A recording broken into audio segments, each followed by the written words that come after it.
After my husband's funeral, I went to my nephew's first birthday. That's when my sister tapped her glass, lifted a paper, and announced, "Noah is Mark's son, and as his heir, I'll take half of your $800,000 house." She waved a will. I said, "Oh, I see," and bit back a laugh, not because grief unmoored me, but because she'd chosen the one lie that could never be true. I'm Elise, 34. 3 months ago I lost Ethan, my husband of 11 years, to a sudden aneurysm. We met at a charity auction, fell, and tried to fill our Victorian with laughter when children didn't come. Through failed IVF and porch nights, Ethan's kindness never wavered. He remembered waiters' names, tucked notes into my bag before client pitches, and checked every latch twice. Meticulous in love, meticulous in life. The paper Mariah handed me wasn't. The wording posed like a costume pretending to be a suit, and the signature wore flourishes Ethan never used. A laugh crawled up, grief's unruly twin, because impossibility can feel absurd. I folded the page and gave it back. "This is Noah's day," I said. "We'll talk privately." I hugged my parents, left the party, and sat in my car until the laugh flattened into breath. Then I started the engine.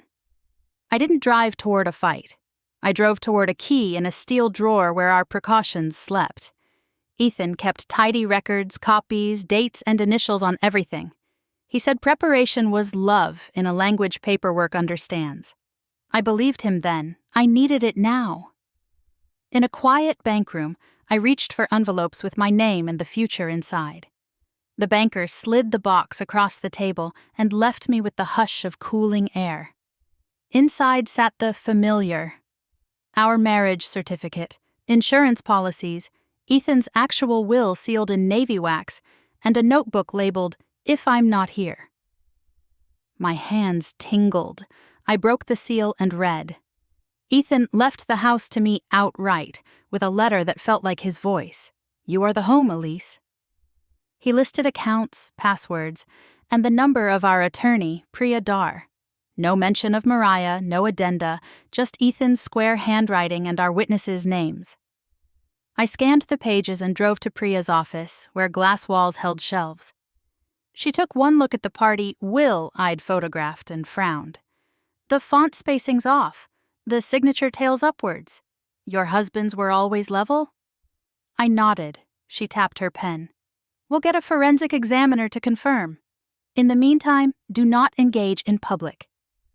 I didn't argue. I asked for motion papers to preempt any claim and permission to pick up Ethan's notebook from home.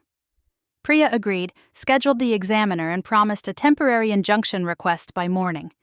At home, the hallway smelled like lemon oil and soft quilts. I opened Ethan's notebook and read his last month of entries. Grocery lists, a draft love letter he never got to revise, and a clipped invoice from a private lab. Paternity test kit, never mailed. The date, underlined, the week Mariah found out she was pregnant. My chest tightened, heat and ice. Either Ethan doubted me, impossible, or he guarded me from a rumor he sensed brewing. I closed the cover and stood at the window. Rain stitched lines across the street, and a neighbor's wind chime argued with the storm. By morning, Priya called with 2 updates. The examiner's read flagged the party paper as a cut-and-paste composite, and the court granted a temporary order blocking any transfer claims on my house. I exhaled, finally, for the first time in days. I asked Mariah to meet me at our mother's kitchen. She came with a chin set and a diaper bag. I set Ethan's authenticated will between us, then slid my phone across on speaker. "The document you circulated is fraudulent," Priya said. "Any further publication will expose you to liability." Mariah's gaze flickered. "He said he'd help me," she whispered. "Not like that. Just money. He promised to talk to you. Then he died, and people talk." Her eyes shone. "Noah's father is Jacob. I was scared. I opened Ethan's notebook to the page with the unmailed kit. He wasn't betraying me," I said. "He was trying to protect us both from gossip." The room settled. Our mother folded Mariah in her arms, and I felt something untie in my chest. We drafted a statement. No paternity dispute, no claim against my property, an apology for confusion. Mariah sent it to the family chat and deleted her post.